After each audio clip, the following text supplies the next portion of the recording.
So in a moment, we're going to talk to Amelia Cline, who is a co-founder of Gymnastics for Change Canada. We're going to talk about abuse in Canadian gymnastics.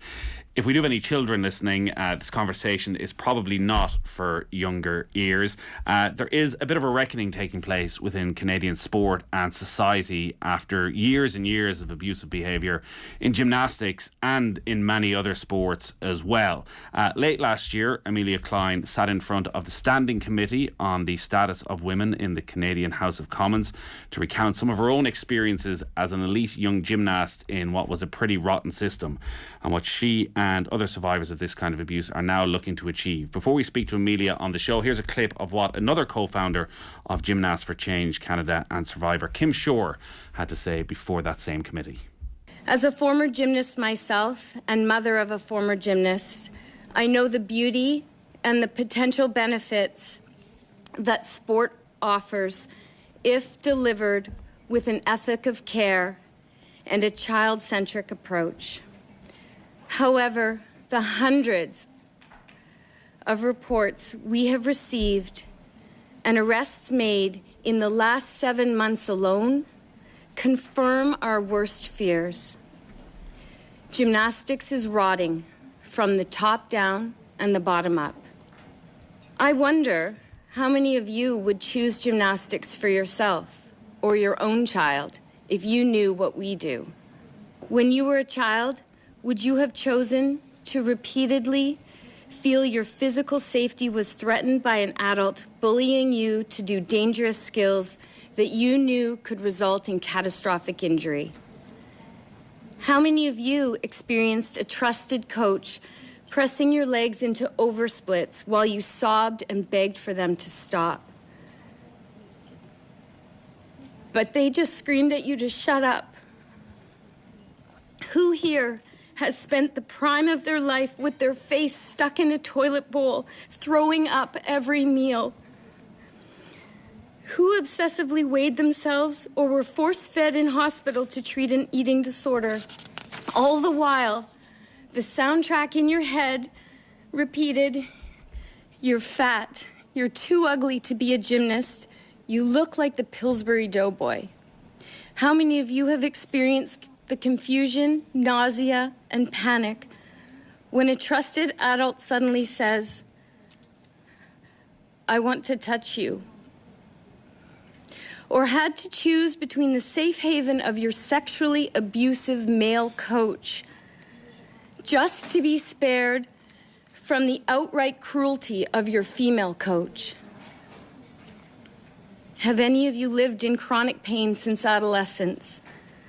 Or self-harmed because the voice in your head said, and maybe still does, you're worthless, useless, lazy?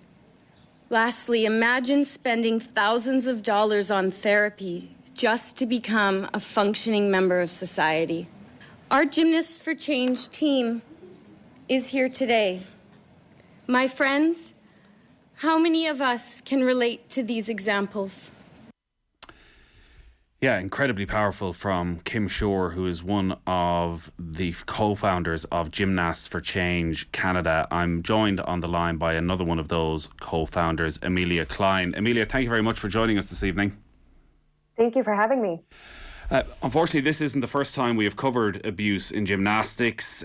We have spoken about US gymnastics and what has gone on there through the years many times. And, I'd recommend anyone who's listening to go and watch that Athlete A documentary on Netflix to give, a pretty horrifying insight into what has gone on in gymnastics. Over the last few years, and maybe off the back of Athlete A as well, abuse has been uncovered in gymnastics in Australia, New Zealand, UK, Switzerland, and obviously now in Canada as well. As much as you're comfortable to do so, could you share with us your experience of gymnastics and growing up with the dream of being a gymnast in Canada? Of course. I think like many little girls who start the sport, I found it amazing. I thought it was the most beautiful sport. It was so much fun.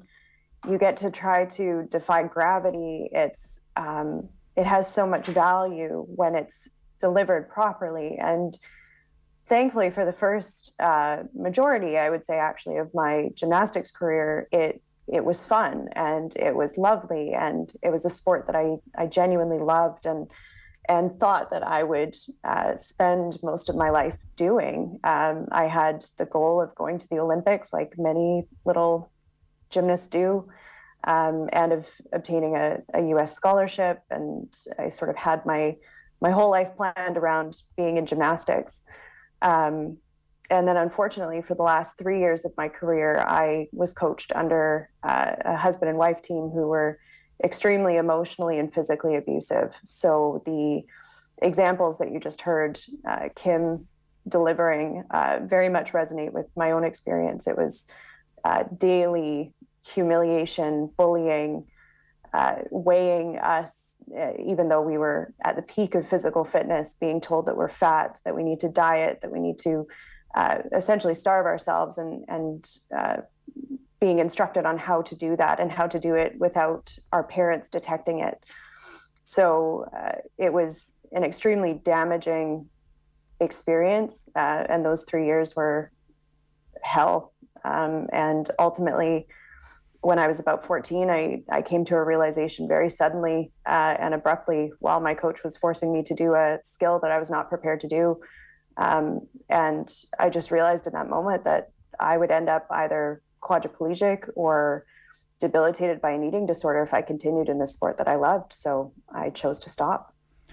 It's rather unsettling to read about the physical abuse that you were put through, that even though you were finding yourself getting injured on a regular basis, that actually those coaches that you spoke about who came in, Vladimir Lashin, his wife Svetlana, that they actually then, rather than treating you with care and understanding, that they actually pushed it even further and became the ones inflicting the physical pain on you. Can you talk a bit about that? Yes, so it was very common to be forced to train through injury, and because of the training regime that we had, often we were training injured, whether it was from overuse injuries and things like shin splints and broken fingers and broken toes to more serious injuries. But it was also very common for them to employ tactics where we would be overstretched to the point. And so that's what happened, unfortunately, to me in one instance where one morning we were warming up, and there was a typical stretch that we did where I would stand in front of Vladimir and he would grab my leg from behind and lift it beyond my ear in a standing split. And this particular day, my hamstring felt really tight. It didn't feel right. And so I turned to him and I said, I don't think we should do this. And he got angry and said, "You're just trying to get out of stretching, turn around." And he grabbed my leg and forcibly put it behind my ear. And when he did that, my hamstring snapped off of my pelvis and took a piece of my pelvis with it. Wow. When that's happening, are there other adults in the room? So there were other coaches in the gym. And what's their reaction? I think, in fairness, they were horrified, but I think because the gym was ruled through fear, and Vladimir in particular had an iron fist over everything, they were too intimidated to step in and didn't feel that it was their place to say anything. Cassidy Jones is somebody you know very well, another gymnast that worked out of your gym and went through such a similar experience, broke her leg in 3 places at one stage and was just left there lying on the ground for half an hour because the coaches said they didn't believe that she was actually injured, which again, to just try and wrap your head around, it's almost impossible for a young girl to have to go through that.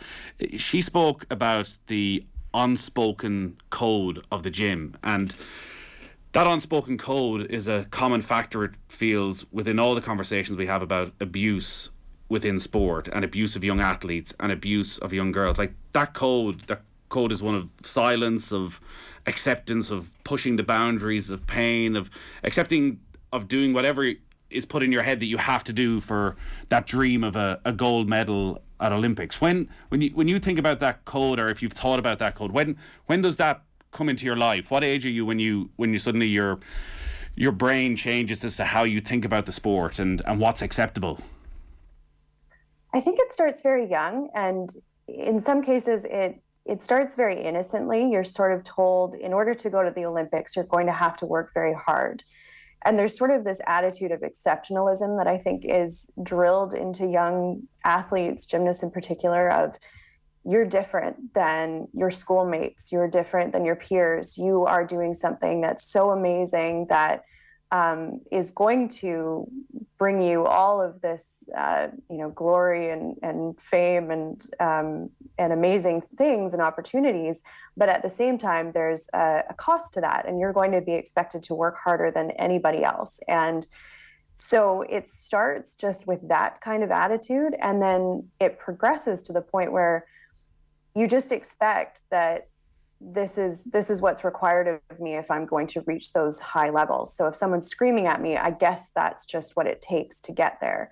And so you don't question necessarily that this is abuse when you're in it, because it's so normalized. You're looking around as a child, you're seeing these things happening. There is a voice in the back of your head going, this seems wrong, but there's no one stepping in to say that it's wrong. And you have all these other people, these adults, these authority figures that you have been raised to obey, and they're treating you this way. And so it's very confusing as a child. But I think when you're in that environment, you don't necessarily realize until you're out of it that that in fact is abusive and it's not acceptable. The ultimate trust is put in the coaches doing right by their athletes and treating them with the respect that they deserve. Now that you're removed from it, what have you learned about Vladimir and Svetlana Lashin and how they came to be in a position in Canada to be responsible for so many young girls, so many young gymnasts, and were allowed the freedom to inflict the pain that they did? So it's very interesting, and I think it's relevant to our discussion in that this is a very small world, and Vladimir and Svetlana came from Australia, and with the work that I've been doing with Gymnasts for Change, I've in fact now connected with people who were originally coached by them in Australia. My understanding is that there were potential problems flagged with their coaching style in Australia, and we needed a head coach in this club that I was at in Canada. And the head coach of Canada at the time, the Canadian women's program, said, well, I know a person, and essentially didn't allow any sort of argument in terms of who would be brought into that position. He said, I know Vladimir and Svetlana, I will vouch for them. You have to bring them into your club. The person actually at the time bringing them in was my dad, because he was the president of the club. And he said, well, can I have a reference check? I don't know these people at all. And the head coach at the time of the women's program said, no, you will take these coaches or you will not have a women's program in your club anymore. So they were brought in, and it was immediately clear that their coaching style was not compatible, and it was very troubling. And I, in fact, quit the first week that I was there. But again, the head coach of Canada sort of intervened and called my parents and said she has to go back to that club. And it's amazing the institutional complicity that exists with that. You have the head coach of the Gymnastics Canada interfering in these decisions, saying you must hire these people, knowing that these people are abusive and tolerating that behavior. And continued to for 20 years. And so they had 2 decades essentially here in Canada where every child who came through that program was treated that way. Geez, I'd imagine there's been probably some difficult conversations with your parents, with your dad, about now when you're removed from it, about going back in, because I'm sure at the time all they want is what's right for you, and I'm sure you're probably pushing. You have that dream, you want to go, and you want to go to an Olympic Games, and the desire to get there overrides everything. But when they have those concerns to start with, and you have those concerns, what are your memories of the discussions you had then, and how have you spoken about it since? Yeah, I have a lot of empathy for parents in these circumstances. And of course, hindsight is always 2020. The difficulty that parents face is that they are equally as brainwashed into this as the gymnasts are. And I often speak about this almost deliberate breaking down of that natural parent-child bond. So the coach sets themselves up as the ultimate authority, and they say to the parents, I know what I'm doing. I'm the expert. You need to trust me. You need to not question. And at the same time, they're telling the gymnast, don't tell your parents anything that happens here. And so, I think there is a lot of guilt that comes along with that, especially when, 10 years down the line, you realize that there are implications for the type of treatment that your child received. So I've had, good discussions with my parents. I certainly don't blame them for anything that happened. They were doing their best in the circumstances that they knew. And it's very, very difficult when you have the head coach of Canada calling you personally saying, you must go back and train with these people. There is no argument there. I understood that to mean I would not have a future in this sport unless I went back to train with those coaches. And so there's really no option when something like that happens. When do you have the realization then that actually going through this and putting up with this, that actually it's on somebody else that you were put in that position, that, as you say, complaints were made, and this is the case in all of these issues around the world? It's not as if this was happening in secret, where often I think people felt that, well, abuse was happening away from any prying eyes. There was no way anyone could know about this. In almost all of these situations, people did know, complaints were made, and nothing was done about it. Absolutely. And that was certainly the case with me. When I quit gymnastics at 14, I stepped out of the gym, I got into my dad's car, and I just started talking. And I told him everything that had been going on in the last 3 years. As I said, we weren't really allowed to tell our parents anything. So this was a total shock to him. And he said, what do you want to do? And I said, well, I have to protect the other girls in the gym, and I want to make a complaint.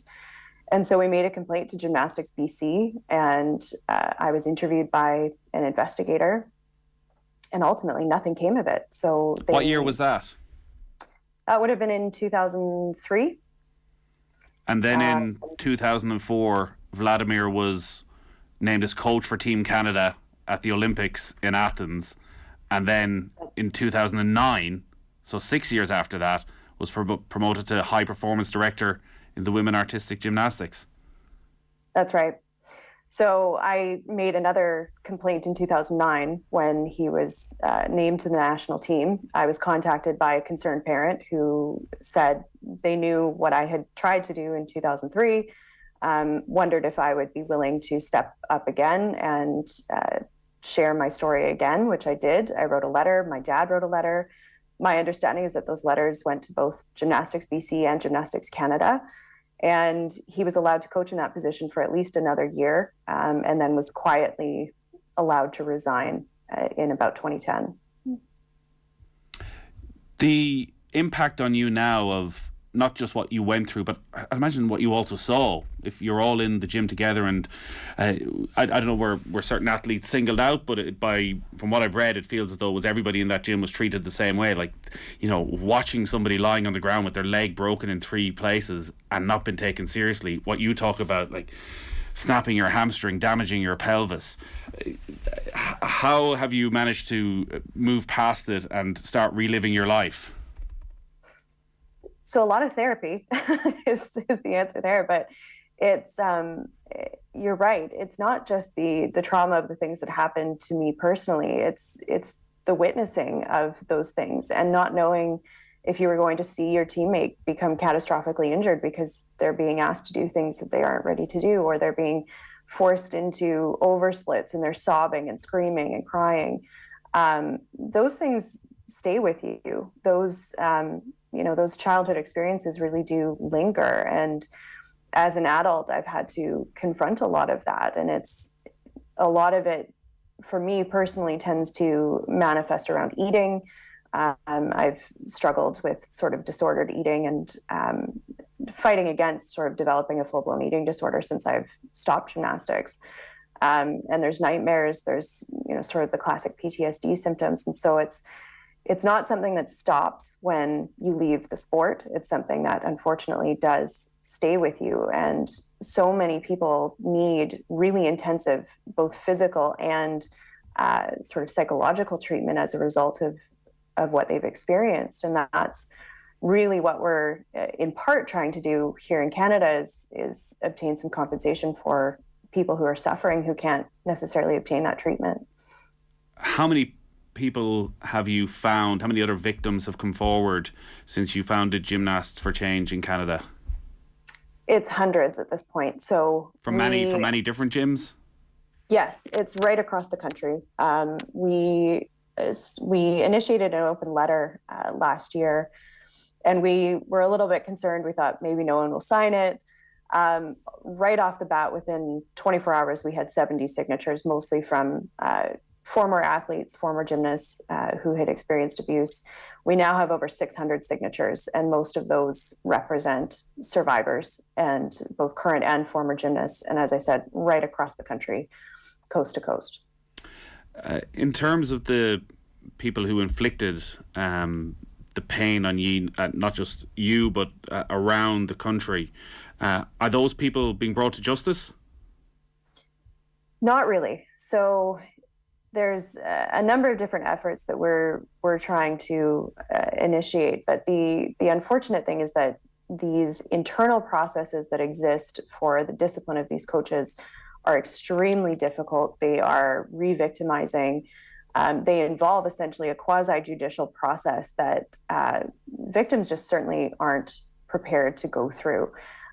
So when I came forward again in 2020 and re-shared my story about Vladimir and Svetlana, Gymnastics Canada said to me, okay, well, we'll initiate a complaint process. And in the process of that, they hired a case manager who, first of all, was Russian and sounded very much like my own abuser. And then he described the process to me, which essentially involves an initial investigation where you give your statement and you share your story. And then if there's sufficient evidence, they fit a discipline process, then they conduct a discipline panel. So they'll have 3 people, usually 2 are lawyers, and then they conduct essentially a trial. So you are cross-examined potentially for hours. In terms then, Amelia, of getting justice for you and all the other victims of this abuse, Vladimir and Svetlana Lashin, those coaches around Canada, is there a process in place to bring them to justice? Have any of them already faced courts? Where are you with the process? So with Vladimir and Svetlana specifically, they left the country last year and are now back in Australia, is my understanding. When I came forward in 2020, again, to the Gymnastics Canada board, they wanted to initiate a complaints process through their internal discipline procedures. The unfortunate reality with that is that the internal discipline process is incredibly difficult for survivors to go through. So I already had an inkling that that was the case, but I wanted to hear it directly from them. And so I met with a case manager who was assigned. He was a Russian man, so he sounded very much like my abuser, and I addressed that with GymCan as a potential problem if victims are going to be coming forward. But the process he described to me was essentially what they do with the discipline panel is basically a trial without any of the protections of the legal system. So victims are often put through extensive cross-examination.